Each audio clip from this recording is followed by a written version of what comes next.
Bonsoir, bonsoir, bonjour, c'est Congo News 24. Chers téléspectateurs, comme toujours avant de commencer notre émission, nous disons merci à Dieu, nous disons merci à nos chers abonnés et téléspectateurs qui nous suivent partout dans le monde et en République démocratique du Congo. Chers téléspectateurs, dans cette émission, nous avons beaucoup de points. Premier point, coronavirus.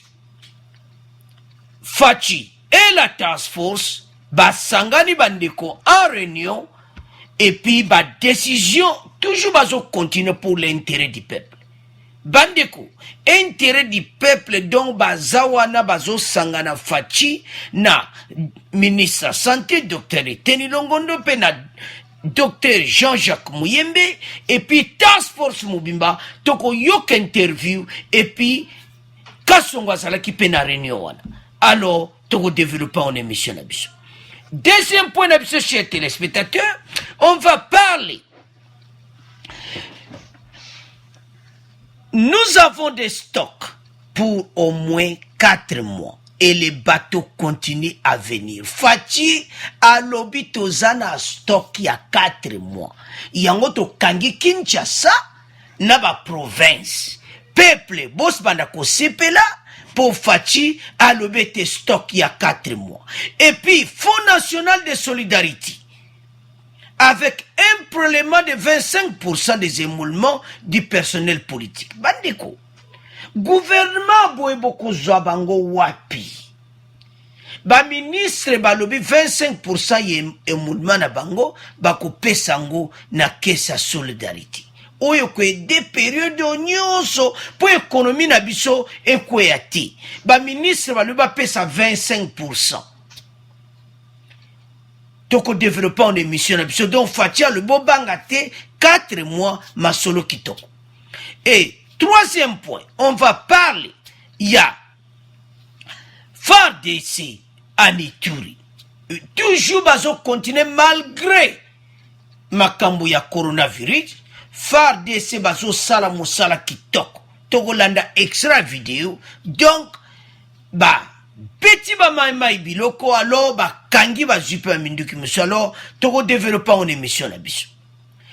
Quatrième point chez téléspectateurs, la grande invention de Mwanantemi azo senga toujours dédommagement et puis tête à tête na ba police nationale ya Kasongo. Ba vandelie coussin. Donc, Mwanantemi azana place à kobimate, moi pas ça la mobulu ezate, donc police ba vandelie na porte. Et tikali siko mutino lengankoya que nous salabako. Quatrième point.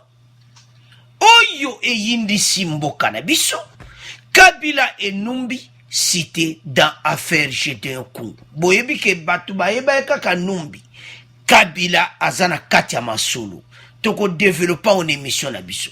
Alors, chers téléspectateurs, boyem sa bandi ko émission na biso bandi. Et comme tant solo masolo mboka, alors commençons avec le premier point. Alors, chers téléspectateurs, to comme na point na biso ya Fachi réunion na task force. Task force wana ezali asangisi ba docteur, premier ministre, asangisi police, présent ba sali réunion. Bokolande extra vidéo to la bino. Alors réunion se déroulé na cité de l'Union africaine. Fachi a déterminé. Alingi peuple na yemingi. Maladi oyo ezo ba Congolais penzati. Alors tebete na mibeko eswami ba Congolais ba bibele bazo sepelate Kinshasa convenement Kinshasa ba kangiango na ba province connexion ezalati. Alors ebele ba sepelate balinga ko voyager au Kenko na ba province ko sala ba faire na ba.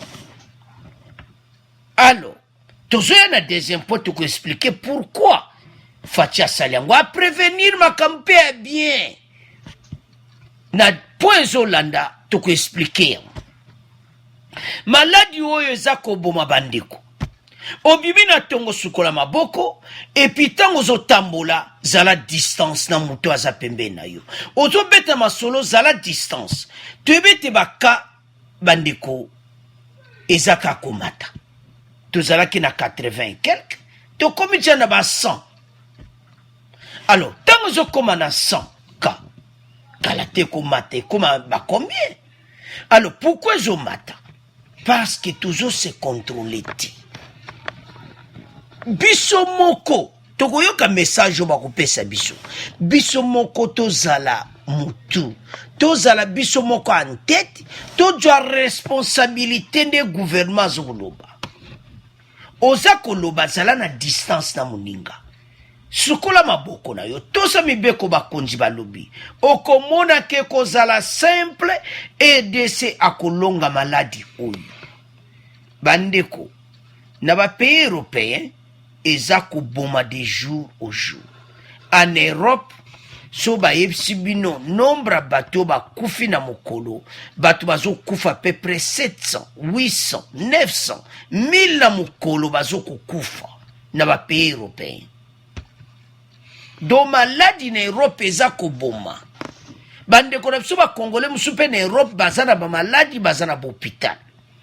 Tamba na RDC taba prière bozosala bosala pe ba prière pona ba congolais o baza na diaspora ete nzamba abatela bango batosa pe mibeko na diaspora po maladi oyo ezema kasi na diaspora ya oto osenga bandeko na biso ya RDC bobondelaka pona bandeko ya diaspora pase maladi oyo eza somo yango bozomona Faci azosala ba réunion ler nyonso. Alors avant de continuer notre émission, tolanda extrait à réunion na bango sur coronavirus, bon de continuer mission na biso. Suivre ces contacts-là. Mais le plus important, c'est que les Congolais comprennent que le confinement, Kinshasa est déjà confiné, et Kinshasa restera confiné, comme toutes les autres provinces, mais chacun doit aussi continuer cette distanciation sociale, c'est-à-dire rester chez lui et rester loin des autres. Le numéro 1 de la police nationale congolaise, ville de Kinshasa, le général Silvano Kasongo, a été instruit de veiller à l'application des mesures communautaires de prévention contre le coronavirus. Je tiens à rassurer tous les Kinois que nous avons reçu des instructions du commandant suprême pour qu'on redouble notre attention sur la sécurité de la population. La population est très calme. La police est là pour sécuriser tout le monde dans ses missions prérogatives. Il y a eu des petits problèmes la fois passée, des braquages passés par là. C'est une mégalopole, ça se passe dans toutes les grandes villes.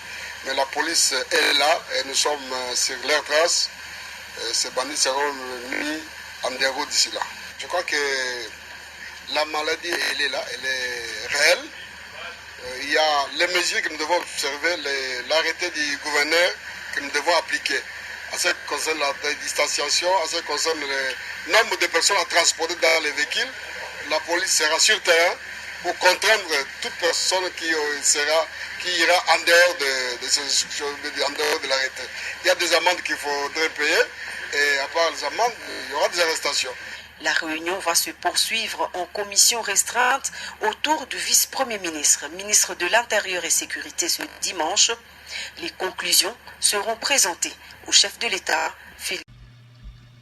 Alors, chers téléspectateurs, vous avez suivi. Tolandi était maladie oyo. Et ça, donc, eza matata. Soba lobe eza matata, c'est-à-dire eza koboma. Nde baloba tozala ba responsable. Po bakoka ko maintenir maladie oyo. Ba nombre ezomata. Soki koti makasi toko suka wapi. Ba américain bakutopesa ba don. Il y a 6 millions de toloba na émission passée. Ba pesi lisusu 1,5 million. Et te basala nini moko recherche biologique na côté ya Nord Kivu. Pourquoi basala yango? Parce que na Nord Kivu déjà il faut basala na centre moko oya INRB zala au centre mode de recherche ya biologique. Po pas wa bana ko tester batu ko yeba soko za na coronavirus po ezala kitoko. Alors ba pesa ki 1,5 million. Alors, gouvernement va se mbongo pe ba sa musala bandiko. Et comme si ngana yo tozwa ba distance ba masque ekokoma nango ebele gouvernement kotiango na ba faux prix mutu nyonso akozwa yango bakokabola ngo ofele je m'excuse bakopesa ngo ofele na bakongolais eza kosompe fo bapesa ngo ofele parce que peuple peut-être akoka aza na mbongo nango te po ase protéger do bamaske wana ekozala ofele babana kokabola yango bakopesa ngo na bakongolais nyonso place bazali parce que gouvernement Chine atindi yango ebele alors bakoede bakongolais na RDC surtout na Kinshasa susi ya docteur Muyembe eza ete Kinshasa maladi oyo ekende na baprovince te aza docteur ayebi le danger nango alors base soigner ekozala problème yango docteur Muyembe aza koinsiste pa bakongolais tokeba alors bandeko totiki po ya coronavirus epa na bino ete tose protéger toyoki batoli na video biso tolandi epi tolandi chef ba police Kasongo ndenge alobi wana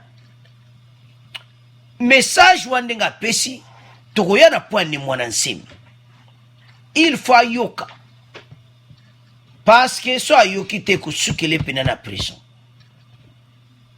Alors message wana Kasongo apesi mutu nyonso efo atosa yango soko tosi te polisi akomona yo okomona bango bakoyela yo ndenge bavandeli ne mwana nsemi mais tozoya na pont wana.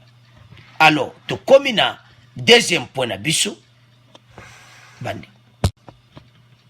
Alors chers téléspectateurs, comme vous le voyez, Fonds national de solidarité avec un prélèvement de 25% des émoulements du personnel politique. Et là, le gouvernement Bassali, pour gagner le coronavirus, et puis, l'économie n'a pas à baisse, et puis, je sais que mes mesures continuent dans le et qu'on continue pas à se faire occasion, moi, qui toko, et puis, Babiloko Kita, ministre, Bazaki en réunion, Premier ministre Ilunga, Sansaki, membre du gouvernement, personnel politique, Moussoupe, ministre d'été, pesi 25% na bango. Et puis, batebele pesi bambo Moussoukoutou, asala na président de la République, na présidence, ya pesi pena salaire na ye. Abi salaire na ye kende na makambo oyo po e débat.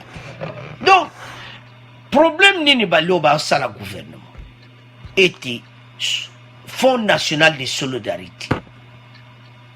Fédération des entreprises du Congo ba ko diriger yango ndenge nini biloko ezangati. Donc ezate comment biloko emati pona ko casser oyo nyonso ba obenga biloko ematata.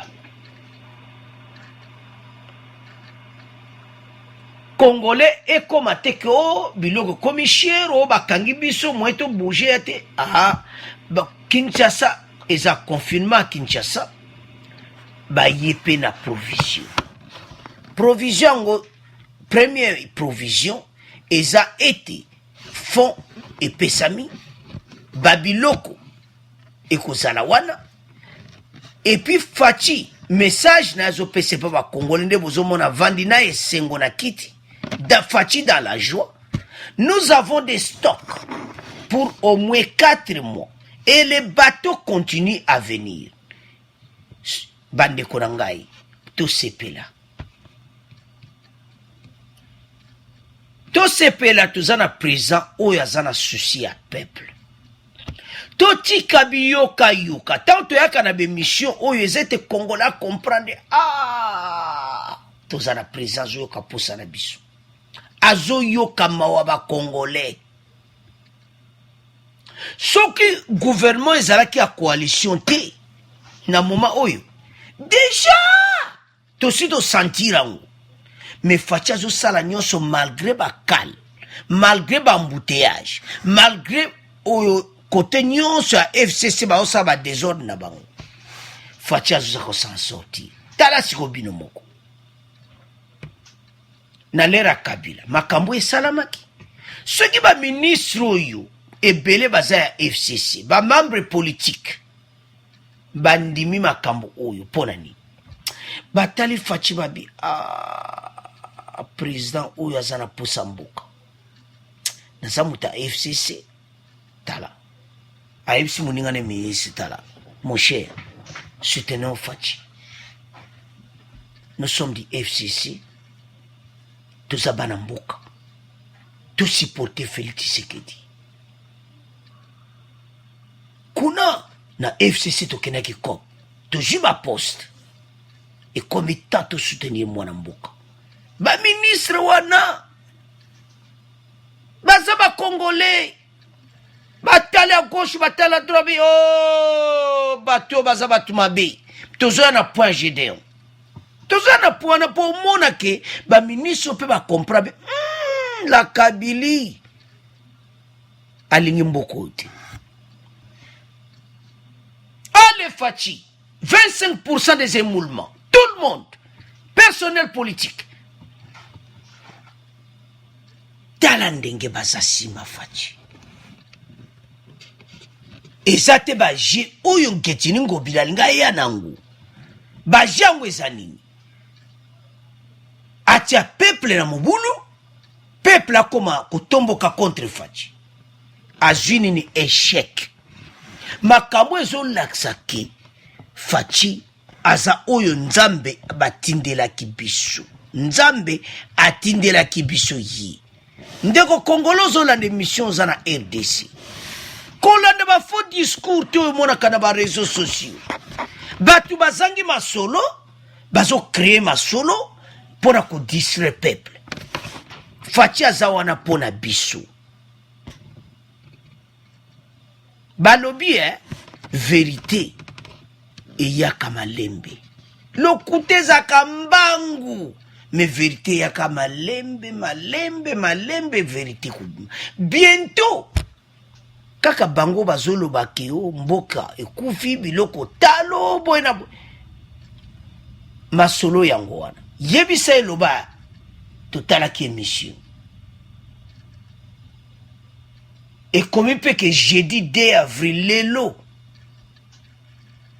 Faci alobi à Kinshasa nous avons des stocks pour au moins 4 mois et les bateaux continuent à venir.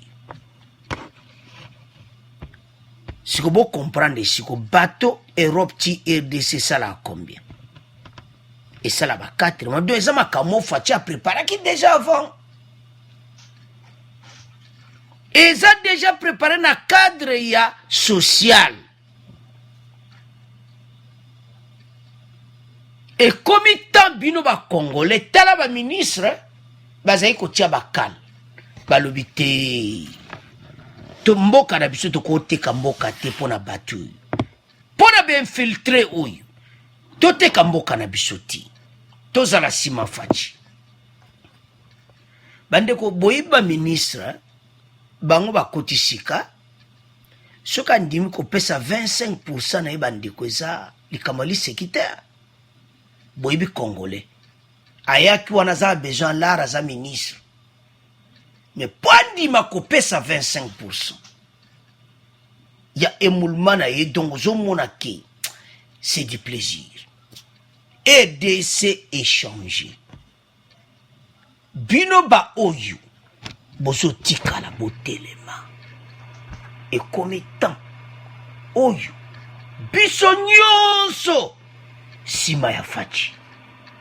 Ozana 4 coins RDC telema loba makambo Faci azosala biloko ezokita talo bandeko na ngana mikolo koya eloko sombaka 1000 francs kosomba ngo na 500 francs 600 francs congolais Faci azobongisa masolo kitoko pona ba congolais tozala calme lokola ba ministre ba comprendre Faci ba pesi kelelo ete yango wana ekosala me 4 mois na Kinshasa biloko silaka te kende zwa na oteka na mweshe faux prix depuis kozala wana alors to tika ngona bino biso nyonso tozala sima président de la république mboka na biso ke liboso à vous de commenter de comment le cas na pona biso oya misato oya FARDC. Alors, chers téléspectateurs, comme vous le voyez, FARDC vainqueur en Ituri Mai Mai. Beaucoup mona moi extrait à vidéo. Ba Mai Mai oyo ba groupe ba créer belé. Lelo musupe bimi na Katanga tozoya na pona o ba tangi la Kabili. Bandeko makambu oyo basekele ekobima kala te. Gédéon so basimbi ye me tozoya na pona toni kobebisa yango te. Tozala na point oyo ya ba Mai Mai. La question qu'on se pose, quand Kabila était au pouvoir pendant les 18 ans, ba Mai Mai yango ba groupe yango eza combien oyo ici la kati? Na koma kutu koyoka na soni ko présenter mission si ba makambo oyo. Et comment ko sala na pasi parce que bazo silati. Ba musuba uto bima na Butembo. Batiki ba arme na Butembo. Batiki ba arme na ba bimi na Zamba. Bot Papa Kabila, botike la ki biso bango combien? Mokile za mabe. Botike li fati dernier de Sumbela yaba na kati ya Zamba. Mais Nzamba koyoka RDC ko telema. Bitumbango ekosila comment? Chers téléspectateurs, ceux qui vont au Vandi, au koti penda au landa masolo oyo a est. Ekosalo mutu pasi, au jume me loko bambina si olobi j'en ai marre. Oyo makamu nini oyo. Tantôt son a Vandi no mo loko la film moko boy batike la biso na est. Le peuple là, bako continue à souffrir. Tant que Célestin Mbala za la main dans la main na Fachi, peuple là continue à souffrir. Bandeko, général Célestin Mbala, azana motema moko afungoli pona mboka na biso. Mais Mawita aza entouré na quelques infiltrés. Na este trop désinfiltré eza mawa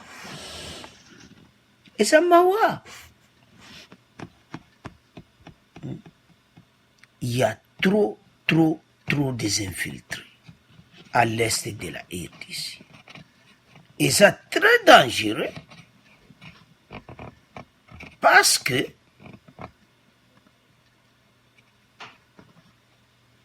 ndenge makambo ezokende ezosila te, insécurité ezokontinue.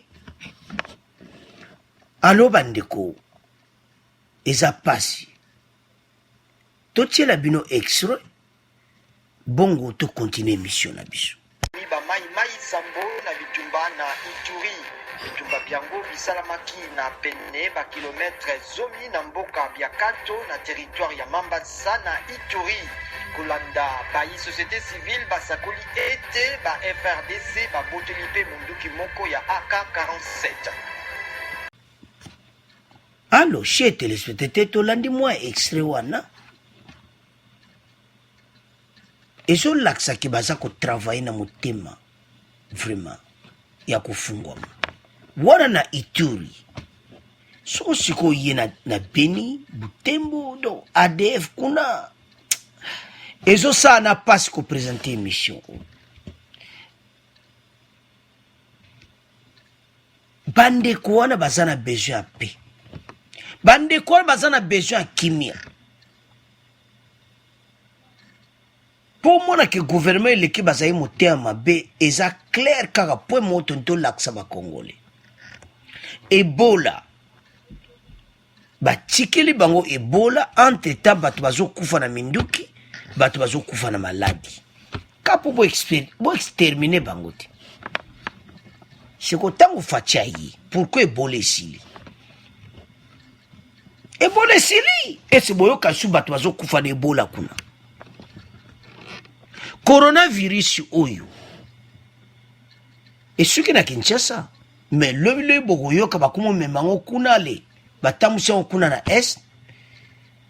Et loko bomba luka kana esa ede se bako tikala ko zoate ba zokane ba yiba na muyibi. Mena nde bomba luka ke ba gagner yango ba zo ba ko zoate. Mais un jour vérité kobima. Lelo yo Ebola sili facha ya sisi Ebola pendant 18 ans pourquoi ko sili sangote. Ce sont des preuves ndene balingi ko détruire peuple congolais. Peuple congolais bozo luka baza oya nzambe. Peuple congolais bozo nyokola na est baza boya nzambe. Un jour eko balukela bino. Ba musuba za suna tango kanga ba valiste. Ba musuba za suna ta ko préparer bako kanga bango, bako kende, bako kite EDC. Mikole komi akotanga. Mikole komi akotanga bonyokola kaka kuna bandeko na biso. Mais mikole komi akotamba. Oyo bino boze suna tao kanga ba valiste bandiko bini baza kolela na bazamba ADF azo menacé Ituri beaucoup mon extra vidéo wana allo bandiko na ngai et comme temps congolais fungola miso totelema contre bao nyonso ba telemeri mboka na biso ba okokati tant que fachi aliwana azana posa mboka aya silisi Ebola. La preuve comment que gouvernement liboso bazayi motea. Alors question pour te clôturer pour question ezaboto kotuna. Gouvernement de la Kabylie botika combien de mercenaires na Zamba pour basila kati. À vous de commenter de comment le cas na ne mwana nsemi. Alors chers téléspectateurs, la grande invasion de mwana nsemi wana lera bimaki na makala. Alors aye batiki boyebi une année après année passée bimaki donc bayela ki biso yena olenga nkoi fatia sali nyonso ete ne mwana nsemi akoma libre.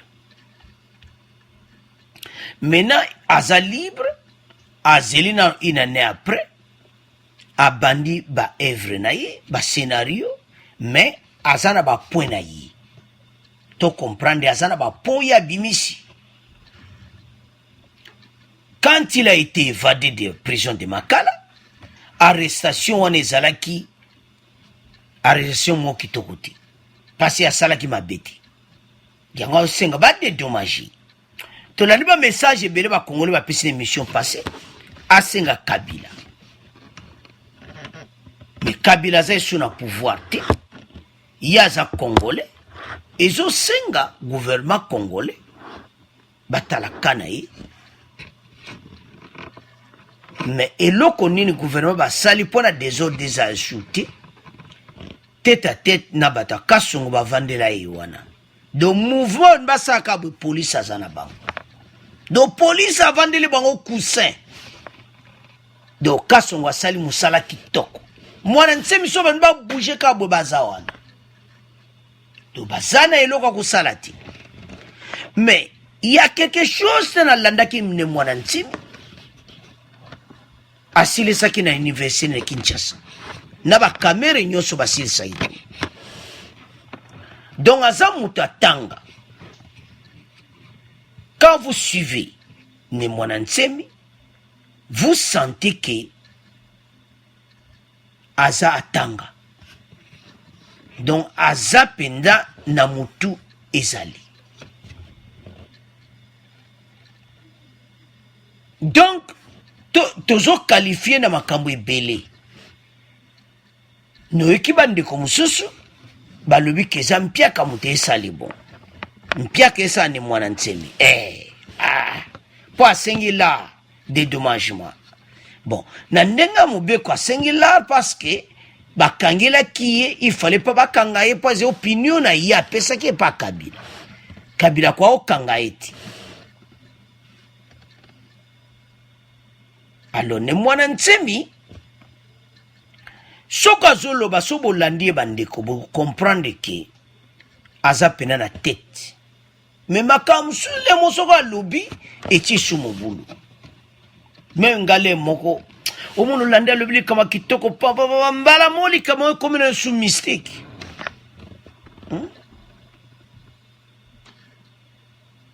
Je n'ai rien à foutre avec Kabila. Kabila était rwandais. Et Bele Bolandaki. Mais d'autre part, Azana Pouenaye ou APC pas ba Congolais. Ba Congolais ba tala likamone ba sifuti. Ba dédommager na gouvernement ou ya fachi. Mais message ba Congolais ba zo PC pas na ye akende pas Kabila.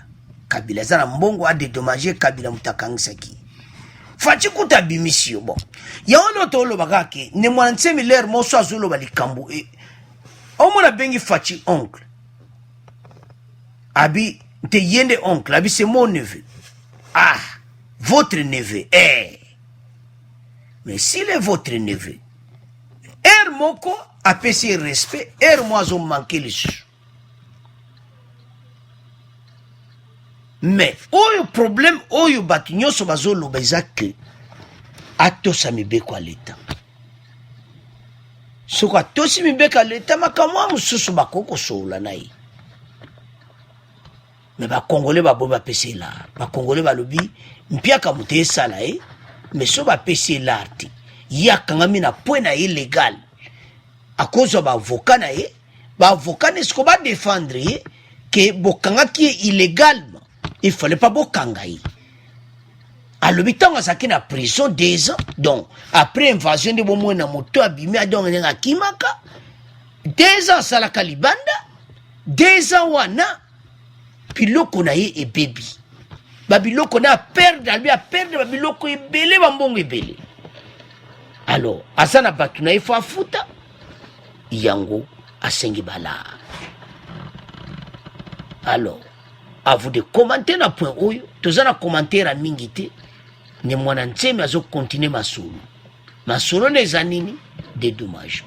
Sokite, abana kwa kubima kutia désordre, mais, Kasongo, l'homme fort de Kinshasa, avant de lier. Coussin! Swanga bimaka bazana yi. Eza ya kuyinda, esi yindi bande konangai.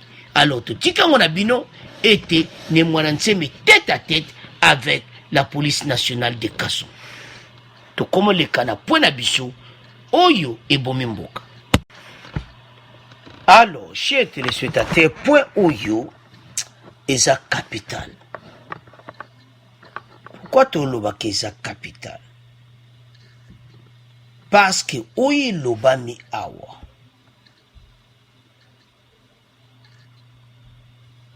Kabila et Numbi, cité dans l'affaire de Gédéon Congo dans Okatang. Numbi et Gédéon sont issus du même village. Ndebozomo bandeko devant l'Assemblée provinciale, discours na bango et semé mobulu. Ezaba discours moko, tango batu bakolanda yango, ezo mwana ke bakatange bazana mwa masolo moko a mystique.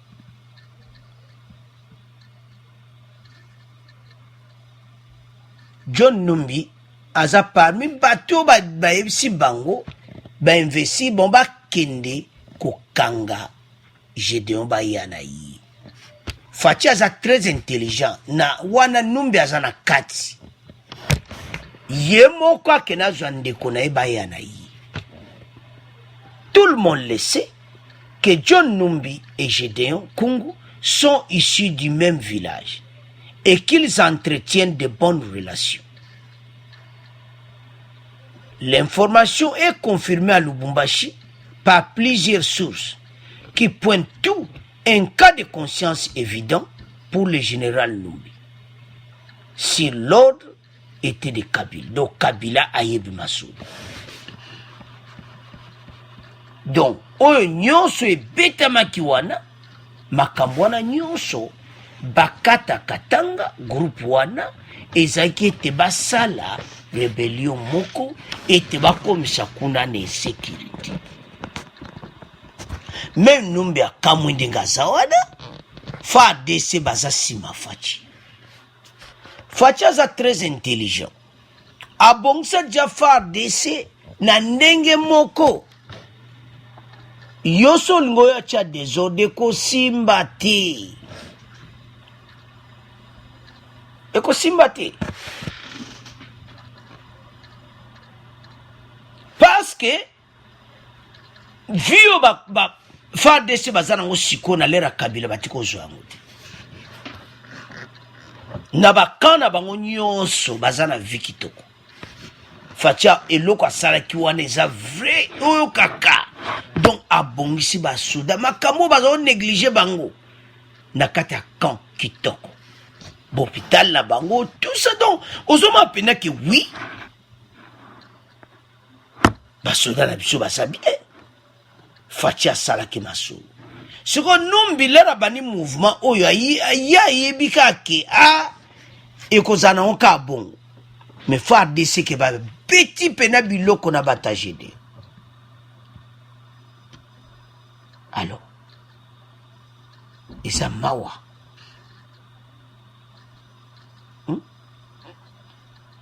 des sources propres, la marche des adeptes de Bakata Katanga des Gédéons, ce n'est qu'une mise en scène. Une mise en scène qui a fait une quarantaine de victimes. Pour des ordres de quota, qu'on a mise en scène donc, babanda scénario na bango. Motema mabe aboui. Oyo tout nini, Faci a dirigé kitoko. Faci makamune kota désordre. Peuple Katanga tomboka. Mais simbite kutu baza contre Kabila. Batumba ki bis nende to laksa bino wana. Bakatanga bele ba comprendre. Chers téléspectateurs, vous savez très bien que dans l'histoire, les Katangais et les Kassaïens, makamwa ma kitoko te le kaka. Alors, les passés wana, bango balimba profiter comme à la tête du pays eza Kassaïen, babanda mouvement mobwe, toyo kape kuna ki o désordre de bandi, boyena no, eko simbati. Eko simbati. Parce que FARDC ba l'accepter que baza sima Faci. Alors, tout le message à Faci, oya pesa ki bango, bongo to continue mission na biso. Kedi apesi mitindo ete misala ya bokengi pe ya mampinga baluka pe bakanga na lombango Gédéon Kyungu Mutanda mokambi ya lingomba ya basimba minduki babengami na kombo ya bakata katanga sima na mobulu mobomaki bato pene na tukuminei na okatanga. Alors, chers téléspectateurs, vous avez suivi. Tolandi biso nyonso message Faci a pesi te bakangela Gédéon bayanai. Message wana pesa makina ministre de défense ba généraux wana bakende mibeke koyeba yela biso yi. Sikoyo ba infiltré ba complice ba ekosala discours devant l'Assemblée provinciale. Batoyo o en complice o bakabila batindi batu na bango. Do balinga babalusa makambo ngo lokola ki FARDC mutazana to ndenga bomaki ba rebelle wana. Mais ba boma bango te bomba osala rébellion. Alors totangela bino yango ndenge bango bazotanga na micro wana. Ces élus du Haut-Katanga demandaient l'application des termes de négociation ayant abouti à la reddition des Gédéon Congo et ses partisans. Balobi basengi négociation. Négocier avec qui? Oui, bateau, négocier avec qui? Complice la Kabila na Numbi, makambo nyonso bato bakufi. Bako négocier na banani. Ce sont des rebelles. Gédéon Congo na bato baza sali rébellion. FARDC abeti bango biloko. Po ete basala ngo lisusu te. Et sui bango esali bango passe baye devant caméra. Ces élus refusaient la politique de dépôt de 2 mesures dans l'application de l'état de droit. En tout cas, Batouyo, la politique de dépôt 2 mesures dans l'application de l'état de droit. Bozo refusé, il exigeait encore une enquête sur le massacre du 28 mars afin que les responsabilités soient établies pour que le vrai commanditaire soit sanctionné. Vrai commanditaire nani. Ozomona makambango mise en scène bosali bosuki. Bango bayeba eka ke FARDC wana za FARDC oya la Kabili wana. Wana te. Tozana FARDC masola kitoko.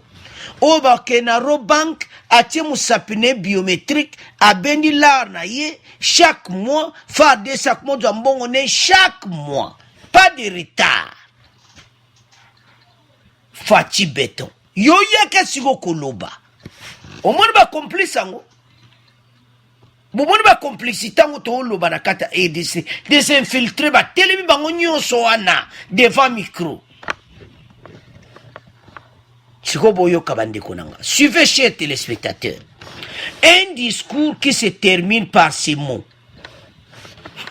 Bateau Bazama Bé, restons vigilants contre toute pratique de nature à diviser et exterminer les Katangais sous prétexte de lutter contre l'insécurité. Wana place à ce discours naï. Restons vigilants. Contre toute pratique de nature à diviser et exterminer les Katangais. Sous prétexte de lutter contre Tala. Batuyo, nde ba telemi devant micro wana bazo pesanga kutuna pasi na mawa. Boyeba ki fati biente. Siko bo comprendre moni, aza très sage. Fati danga koti na pouvoir. Alobite masolo fait banana côté FARDC. Ok. Abeti masolo kitoko na FARDC. Yango soye ko meka contre Fati onga muta katanga okozwa biloko na yo parce que Fati asa bango baza sima ya Fati. Ba diviser katangete. Bino nyonso biso nyonso wana bakatoza ba Congolais. Bandeko soko zaka na katanga ozolanda mission oyo. Refuser maloba élu du peuple balobi. Et puis peuple muta vota ki bangoti. Ba tchaki bango na Kabila, na COP na bango oyo élection. Ba telemi wana ba ekoloba au nom du peuple te. Basale le kamabumu na bango. Bango ta basala ki scénario wana ba yeba kete ba milice wana ba kotia désordre. FARDC akosala le côté. FARDC lokola za bazara katanga bakozala bakosala Gédéon Congo le côté. Alors, pour te kominango yango. Numbi et Gédéon baza issus des mêmes villages. Bama solo bimi ebele bande konangai. bato oyo baye na baide na monke oyo baza koestelme bakatange o boye na boye non bafaux discours parce que bayebi histoire le dossier de Kamwina Nsapu massacre perpétré dans le Kasaï revient régulièrement dans les conversations animées de ces derniers jours. Certains rappellent que le nom de Gédéon avait été associé à certains actes violents dans le Kasaï. Et ça, c'est solo. Alors, bateau yo, soko za katango zo lande mission, ko landa bateau te ba discours na bango.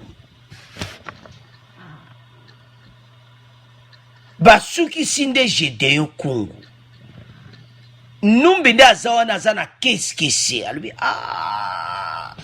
ngana kansaka farde soyo baza simana nganzo ande bazakala bango sima fachi numbi lelo yeba yango soko yeba kate yeba ke baza sima ya son excellence Félix Tshisekedi oyo tango ye na pouvoir asali bango masolo kitoko atieli bango ba hôpital abani ko futa bango chaque mois Kabila za ko futa bango te do ba scénario na bino ekwe na mai bandeko ba mise en scène na bango ba la Kabili et tout le monde dans numbi batona nyonso ekoti na mai bazo regretter pende baza ko beta na mitu ba komosala ba réunion bazo talana balobi oka facha gaye biso agaye binoko pour faire de sa beti bango bilo et comme ba diviser katange na katange non bango batia province na mobulu lelo masole comme le calme est revenu à Lubumbashi pour nini calme koti pour mampinga ba beti biloko mampinga balobi non il faut battre ko sala bango ko saba alors siko bazo banga Gédéon ba laksa place ça basi batanga ki place azali baza même village na Numbi alors zo senga ke ba pesa Gédéon pour masolongo esila oyo ndeto yoki mibeko présent pesi otolandi na vidéo ete fachi asengi ba yela ye Gédéon donc akita pena kiti na njili batunyo so bamoni à vous de commenter bandeko ba manœuvre la Kabila na clic na ye et continue échec fachi béton fachi gaye masolo lelo tozana besoin kaka Gédéon ba ya na ye alors tozo clôturer pombo et ça moko ba défi donc fachi à sa président atindi bino boye la ye siko boya na ye te kasi vous en a problème sérieux alors chez téléspectateurs tika on a bino to comment le kana résumé mission na biso alors chez téléspectateurs to comment na résumé mission na biso comme d'habitude premier point to lobaki coronavirus facha zo kutala lenyo sona task force bolandi na émission wana baza toujours ensemble et ba congolais maladie côté la biso makasti deuxième point to lobaki était facha lobi stock ezali biloko ekokita talo nous avons des stocks pour au moins 4 mois et les bateaux continuent à venir et puis ba ministre ba homme politique ba pesi 25% des émoluments pour le fonds national de solidarité donc mikolo biloko za kokita donc bobangate masolo kitoko facha zo za toujours sima ba congolais. Troisième point, le bifard de ça continue ma solo. Alors, ba congolais bazo tuna, ba tike la biso ba mercenaires comme ba sila katena zamba, mais vérité un jour ko yebana, este wana ba ko sepela. Tant que fatia le beke toujours ma solo kitoko. Alors, phare de ces vainqueurs na Ituri. Alors, quatrième point, ne mwana nsemi azo senga dédommagement ba congolais musuba le mpia kamute sala mais ya lobete azana point na azo senga 2 ans wana za kilibanda ba dédommager et puis point suka eza été Kabila et Numbi derrière bazana sima masolo ya Gédéon alors fachi a gagné bango pour bango ba kansaki ba okoka mais message à fachi za clair ba yela ye Gédéon alors message bimi lelo eza ete complice ya bakatange beli oyo bomonaki na micro wana baye koloba ete bali diviser katange entre bango alors que masolo eza bongo te bango basalaki mise en scène la kabili na numbi basalaki bakope na mpo na Gédéon mais bakope yango Faci atindi forces armées alors FARDC panzi bango donc Faci a gagné masolo Faci beto. Alors, quand on a clôturé l'émission na biso, merci pour nos commentaires na bino, merci nandenge. Bon, zako toujours qu'on s'abonner, bon supporter, bon abonner massivement pour tout ça on a besoin, il y a toujours na bino. Alors, to comme on a fait émission, car on est lobaka toujours été. Au revoir, nzambe na biso ko sunga RDC. À la prochaine.